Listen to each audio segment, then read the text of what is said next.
The Jets are being disrespected. Yeah. Frankie from Flatbush, FSPN live to tape from FSPN headquarters.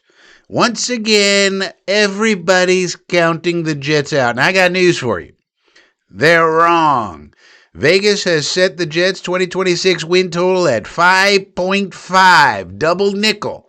5.5 wins. Even the great Connor Rogers. 6 wins, he says, this fraudulent dunce. Nope. You know, and you might be thinking, well, that's barely even better than the 3-win disaster we just lived through last year with that crap we had to watch. And so people like Vegas and Connor Rogers are telling you, yeah, you're still the same old Jets, the lame old Jets. Yeah, but I got something to tell you. They're not looking at the same team that I am. Nope. And let me show you why this number is an absolute joke and an insult to every member of Jets Nation. That's right. Let's take a look at this. What is this, Frankie? What are you talking about? Well, you may remember a little team called the 2022 Seattle Seahawks, right? Yes, Frankie, what does that have to do with us?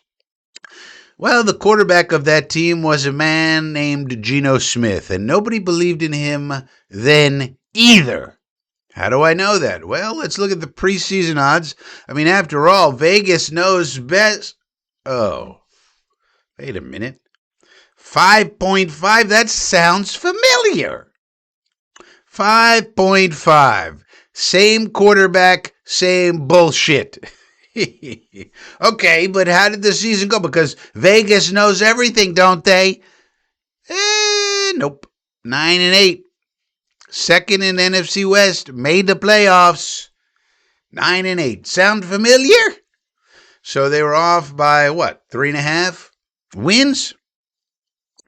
All right, but what is the chance that we're gonna do as good as they did? I mean, after all, look at Geno Smith right here. 2022.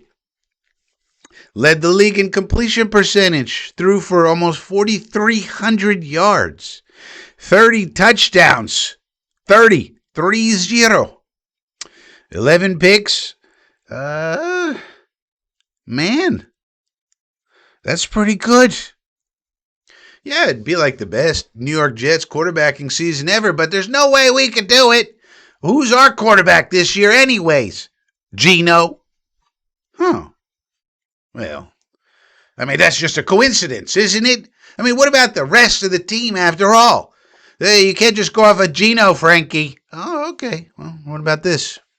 The hell is this? This looks like a bar chart. What are you talking about with a bar chart, Frankie? Well, right here we got, a look at the rosters. So, when you're looking at rosters, and this is our division, you got to know how many blue chippers, how many red chippers, how many orange chippers. Blue chipper, anybody with a PFF grade above 80. Bucky Brooks says you need 8 to 12 blue chippers to go to the Super Bowl and be a Super Bowl contender. Only one team on here has that. That's the Bills right now.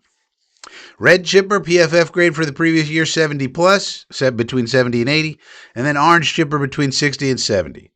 So basically, this takes a look at the total number of above average players you have on your roster. And we, as you can see, we're right up there with the Patriots. We're right in the mix. Okay, we're not, last year we were down here. Okay.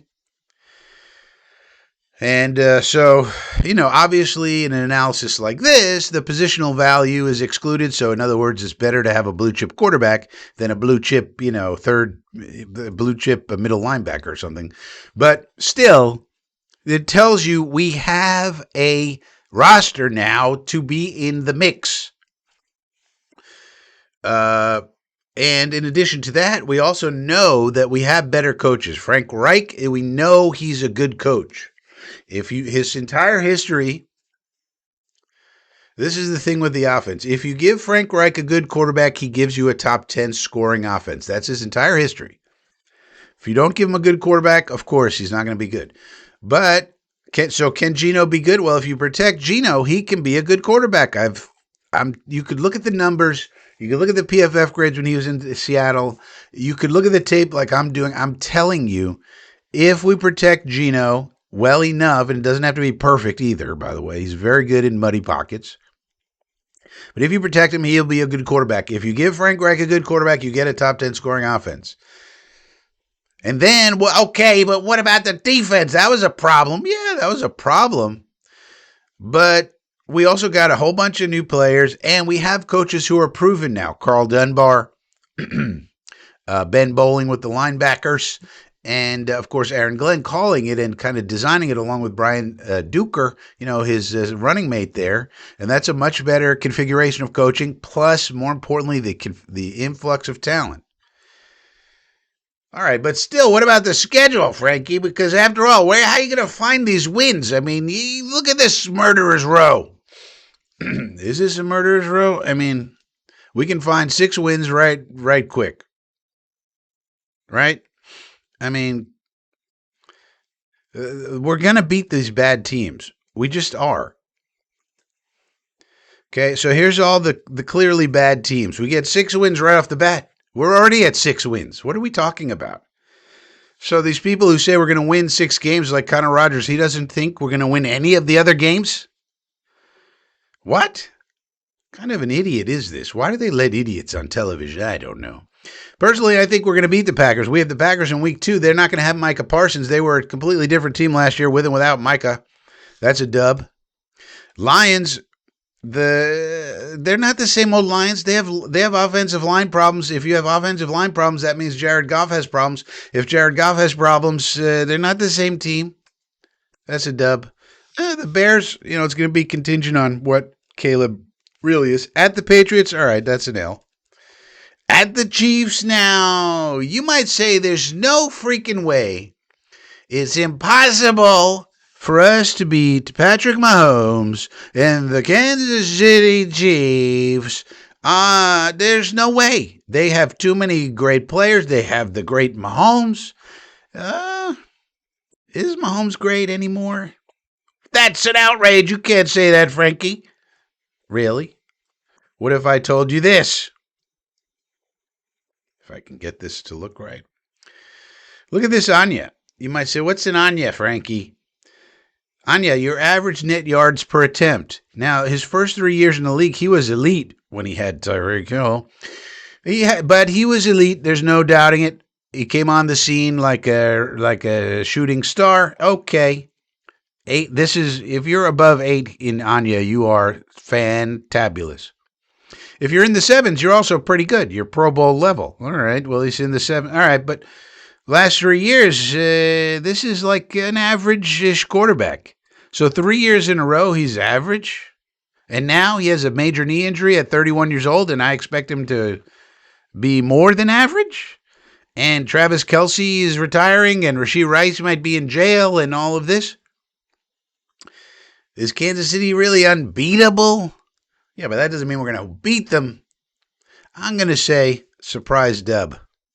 Now the Bills, okay, it's a tough order. At the Chargers, that's tough. Broncos, all right, that's an L. Patriots, Vikings, Bills. I mean, we already have 1, 2, 3, 4, 5, 6, 7, 8, 9. We're already at 9 with 3 games to go. I mean, Patriots at home. We can't beat the Patriots at home. I mean, I understand Drake May's really good, but all right, let's even say that's a disappointing L. We can't beat the Vikings with Tiny Kyler. I mean, running around, he's 4 feet tall. We can't beat him. It was embarrassing when he beat us in Arizona. We got to get him back for that. That's a dub. And then week 18 at the Bills, that would be a tough game, but maybe they're resting their starters. Maybe they, there's another dub. That's a lot of wins, Frankie. 1, 2, 3, 4, 5, 6, 7, 8, 9, 10, 11. 11 wins. Even if, all right, the Bills are fighting for their playoff. All right, we won 10 games. All right, there's your 10 and 7. Easy. 10 and 7, easy. I don't know. These 6-win people, maybe I'm wrong. But, I mean, what are we talking about? 10 and 6, easy. Now, you might say, well, Vegas knows Frankie. Well, number one, I just showed you the example of Seattle. Same thing. They didn't believe in Gino then. They don't believe in him now. These bookmakers out in Vegas, they don't base these lines based on who's good and looking at rosters. They just set the lines on where the public's going to bet. And the public doesn't believe in Gino. And they don't believe in us. So they figure, And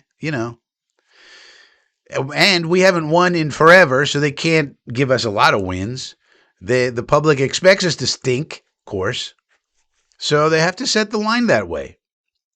And I think that's the edge. If you want to be a betting person, this is a gift to you as a betting person. You could probably put down a little bit of money somewhere, and at the end of the year, come up smiling.